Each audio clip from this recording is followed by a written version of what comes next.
In 1987, a game by the name of Metal Gear was released to the public on the MSX2 platform.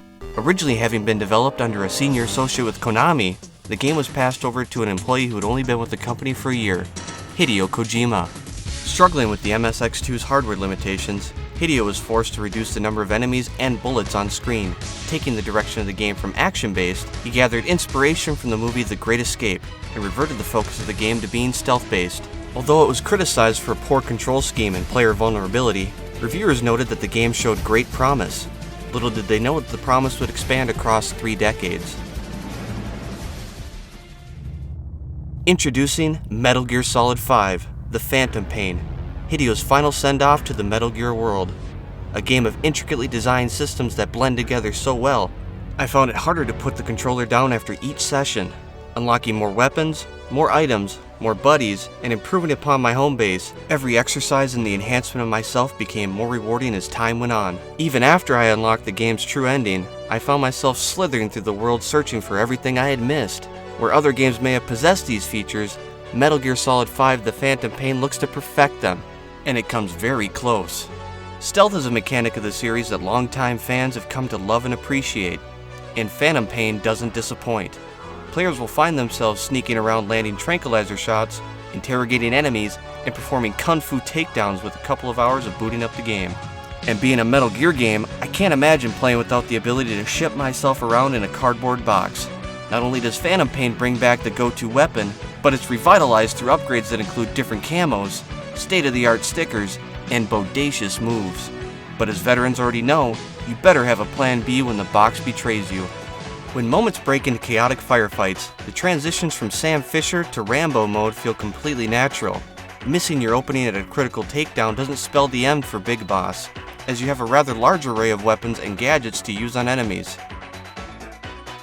From your usual arsenal of assault weapons and explosives, you can now use choppers, bionic arm weapons, and other various tools. All of these choices add up to a senseless amount of different angles you can choose to take for each mission. For example, I found myself going back to try one of the game's opening missions. With the tools I had unlocked over the course of roughly 20 hours, I was able to replay the mission over 5 times. Trying a mixture of stealth and all-out methods, I had a completely different experience each time. Phantom Pain features over 300 different upgrades for you and your NPC companions. These companions have quite a variety of abilities between them. Take D-Dog along with you to spot enemies or take out the occasional foe. Maybe you're not looking for animal companionship. Have Quiet perch up on the nearest hillside to keep enemies out of your personal space. And in case you're looking to get things done fast, drive D-Walker around to rip bases to shreds. You may find that breaking from stealth is costly, as killing enemies means that you'll be unable to use them in your expansion of Mother Base. Originally from Peace Walker, the Fulton system is back to help excavate enemies, weapon systems, and vehicles back to base in order to build your defenses. Use your newly acquired soldiers and gear in an effort to boost various teams responsible for tasks around Mother Base.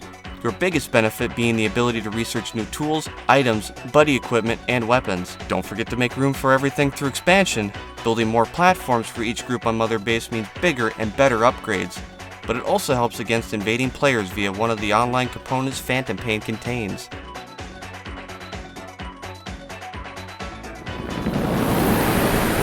I don't know how long it'll take, but I'll make it bigger, better than before. Gosh, what should I do? Boss? Tell me like you used to. Metal Gear is rooted in its rich and intricate story, but after playing through a gripping introduction sequence, I found myself playing through a blend of inspiring and dull moments. Emotionally engaging scenes were often followed by obscure and unnecessary missions. While the majority of the game felt brilliant and awesome, some of it felt tedious and sluggish. The game even forces players to replay certain missions with different difficulty settings and mission parameters towards the end. This, coupled with unexplained motives, poor pacing, and unfinished story arcs will most likely leave the players scratching their heads wondering where the rest of the game is. Even after unlocking the true ending, it felt like a third of the game's content had been cut. This feeling wasn't helped when I came across an extra cutscene other players had found on the PlayStation 4's collector's disc.